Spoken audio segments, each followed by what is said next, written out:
જોગવડ કપાઈ એટલે અટાણી જોગવડ ગામી બરોબર. વળ થકી આવ્યા માં હલાર, જામ રાવળ ને કીધી સહાય, માં મોમાય આવી સપને કીધું જામ રાવળ ને તારી આશા પૂરી કરું, એટલે હું આશા પૂરા અને વળ થકી હું આવું હાલાર. હાલાર જા અને હાલાર જઈ અને હાલાર ની માલિકા તારી રાજગાદી ને તું થાપી દે.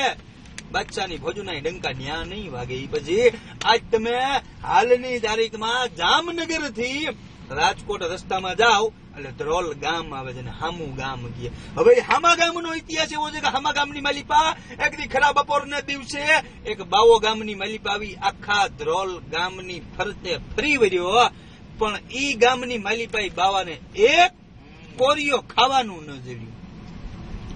એક કોરિયો બપોરે એ ભિક્ષુક ને ભિક્ષા ન મળી, જેથી એ ભિક્ષુક કોપાયમાન થઈ ગામની બાયણે નીકળો. ગામની બાયણે નીકળી અને ગામને શ્રાપ આપ્યો કે આજ મને આ ગામની માલિપા જો હું ટાણે આવ્યો ને મને ખાવાનું ન જડ્યું તો આ ગામની માલિપા હવે ઈ કે જે આ ગામનું નામ લેહે ને, ગામ તો ઠીક પણ આ ગામનું જે નામ લેહે ને એને ટાણે ખાવાનું નહીં જડે. ઈ હરાપ દઈ અને ઈ જટાળો જોગી ઈ સંત પુરુષ એ ગામની બાયણે નીકળી ગયો. હાલની તારીખની માલિપા તમે જેદી ધ્રોલ ની જાવ ને એટલે કોઈ એમ ન કહે કે હું ધ્રોલ ગયો, તો આજુબાજુની પબ્લિક એમ બોલે કે અમે હામી ગામ ગયા હતા, હામે ગામ કહેવાય. વાહ બાપુ વાહ, ખરેખર હો. બાકી ઈ હામા ગામની બાજુમાં એક ભૂચર મોરી નું મેદાન કહેવાય. જેદી જામનગર ની સામે બાદશાહની ફોજુએ બંડ પોકાયો તો જામનગર રાજ ઉપર દિલ્હીનો બાદશાહ કે જે ભારત વર્ષની ઉપર જેથી મોગલ સામ્રાજ્ય ની સ્થાપના થઈ અને ઈ મુસ્લિમ મોગલ સામ્રાજ્ય એક પછી એક ભારત હિન્દુસ્તાનના રજવાડાને હરાવી અને પોતાની રાજધાની સ્થાપતું હતું. દિલ્હીને પોતાની ગદી બનાવી, ગુજરાતની માલિપા અહમદનગર બનાવ્યું. અહમદનગર કે જે આજનું અમદાવાદ, ગુજરાતની અંદર દિલ્હીના બાદશાહે એટલે કે મુગલ સામ્રાજ્ય એ મુસલમાન જાતિએ જો પોતાનો પહેલો કિલ્લો થાપ્યો હોય તો ગુજરાતની માલિપા અહેમદનગર બનાવ્યું, જે અહેમદ શાહ નામનો બાદશાહ રાજ કરતો હતો. એની ગુજરાતને પોતાની રાજધાની બનાવી અહેમદનગર, જે આજનું આપણું અમદાવાદ મેગા સિટી કહેવાય.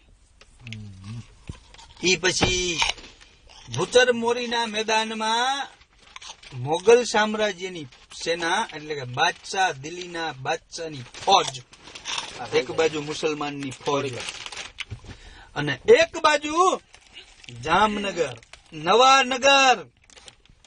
આ જામનગરની ધરતીના છોરુડા મુઠ્ઠી ભર સિપાઈ, એક જ મુઠ્ઠી ભરાય ને એટલા જ સિપાઈ હતા. બાદશાહની ફોજ જેની લાખોમાં તાદાદ, હાથી ઉપર ઘોડા ઉપર ટોપુ લઈ અને બાદશાહની ફોજ સામે આવી. અને તેથી ભૂચર મોરીનું મેદાન જામનગરની હદ તમને કહી જાવ તો જામનગરની તમે આમ સીમાડો પકડો તો દરિયો આવી ગયો, આમ ભાગો તો પોરબંદર રાણા સરકાર, બિલેશ્વર અને બિલેશ્વર ટપી જાવ એટલે રાણા સરકાર આવી ગઈ, પોરબંદરનું રાજ, જેઠવાઓનું રાજ. બિલેશ્વરની આ બાજુ આવો તમે એટલે જામ સરકાર, જાડેજાનું રાજ. આમ તમે જાઓ તો ધ્રોલ ટપી ગયા એટલે રાજકોટના રાજાનું રાજ આવી ગયું. આમ આવ્યા એટલે જામનગરના જામનું રાજ થયું. હવે એ ભૂચર મોરીના મેદાનમાં મુઠ્ઠી ભર હાથમાં લઈ તલવારું અને એ મુઠ્ઠી ભર જામ સાહેબનું સૈન્ય અને એક બાજુ દિલ્હીના બાદશાહની આગી ફોજ ઉભી હતી. તલવારોની તાળીઓ પડી, બાટા જૂટી બોલી હા હોકારો કાપા ઘોડી, કોઈને હાથ નહીં ને કોઈને માથા નહીં ને જદી એમ કહેવાય કે ધડ ધીંગાણા માથામાં હાણે જદી એવી લડાઈઓ થાય તદી લડાઈઓની માલિપા જામનગરના રાજની માલિપા એમ કહેવાય કે લાશુના થર ધમાઈ ગયા હતા. પણ બાદશાહની ફોજને એ ભૂચર મોરીના મેદાનની માલિપા એકવાર પાછી પાની કરાવી દીધી હતી. એ જામનગરના મરદ કહેવાતા કે તેથી એ લડાઈની માલિપા ભૂચર મોરીનું મેદાન અને ભૂચર મોરીનું યુદ્ધ કહેવાય. અને એ ભૂચર મોરીના યુદ્ધની માલિપા એમ કહેવાય કે હજારો નહીં પણ લાખો સૈનિકો મરાણા હતા. તેથી જામનગર રાજના સૈનિકો હતા અને જામનગરની પ્રજા ઘર દીઠ એક માણસ તેથી હાથમાં તલવાર લઈને માથે કેસરિયા બાંધી અને ભૂચર મોરીના મેદાનમાં યુદ્ધનો ડંકો વગાડવા ગયો હતો. અને બાદશાહની ફોજ જામનગરની બાયણે ખદેડી દીધી હતી.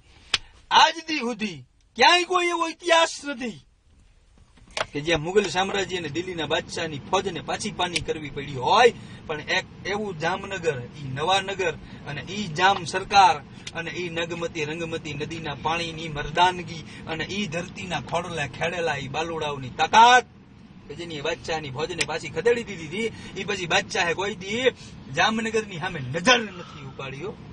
વાહ બાકી વાહ! આખા ભારત વર્ષની અંદર મુગલ સામ્રાજ્ય એક જમાનામાં થપાણું હતું, પણ એક જામનગર એવું રાજ હતું કે જામનગરના રાજની ઉપર જામ સાહેબની સત્તા કાલે હતી, આજ છે અને કાલે રહેવાની. વાહ બાપુ વાહ વાહ જયદીપસિંહ જાડેજા વાહ. અને ઈ જામનગરના આપણે વાસી અહીંયા જ આપણે વેગનરની માલી પર બેઠા બેઠા દારૂ પી ને ગોલા બાંડિયા કાપી નાખત. હા વાહ બાપુ વાહ સાચી વાત છે બાપુ. વાહ જયદીપસિંહ જાડેજા વાહ. બસ. હમણાં આવશે બોલે ભાઈ ભાઈ તમે બે અહીંયાથી ગોલી થઈ જાવ 12 વાગે.